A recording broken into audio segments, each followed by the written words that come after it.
કે સેજલ પુષ્પા કરતાં ઊંચી છે પણ મનીષા જેટલી ઊંચી નથી, રમા ગીતા કરતાં ઊંચી છે પણ પુષ્પા જેટલી નથી, તો આ બધામાં સૌથી ઊંચું કોણ? હવે જો આ ક્વેશ્ચનની વાત કરવામાં આવે સ્ટેપ બાય સ્ટેપ આપણે આ ફોર્મ્યુલાથી જઈએ કે ભાઈ નીચેથી ઉપરની સાઈડ જોવાનું છે. હવે સેજલ પુષ્પા કરતાં ઊંચી છે, સેજલની વાત ચાલે છે, એ પુષ્પા કરતાં ઊંચી છે, તો સેજલને અહીંયા દર્શાવી દઈએ. સેજલ જે છે એ પુષ્પા કરતાં ઊંચી છે, ઉપર રાખી દીધી, સેજલ ઊંચી થઈ ગઈ. પણ મનીષા જેટલી ઊંચી નથી, એનો મતલબ સેજલ કરતાં મનીષા ઊંચી છે એવું કહેવા માંગે છે. આગળ શું કહે છે? રમા ગીતા કરતાં ઊંચી છે. રમા કે ગીતા આપણને કોઈ દેખાતા નથી, થોડી વાર માટે મૂકી દેવાનું. પણ પુષ્પા જેટલી ઊંચી નથી. કોણ ઊંચી નથી? રમા.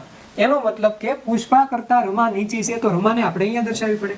અને કહે છે કે રમા ગીતા કરતાં ઊંચી છે, એનો મતલબ એવો કે ગીતા રમા કરતાં નીચી છે.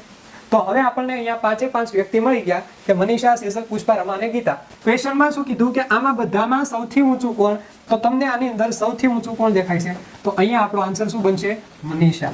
કારણ કે આ બધામાં સૌથી ઊંચું કોણ છે? મનીષા.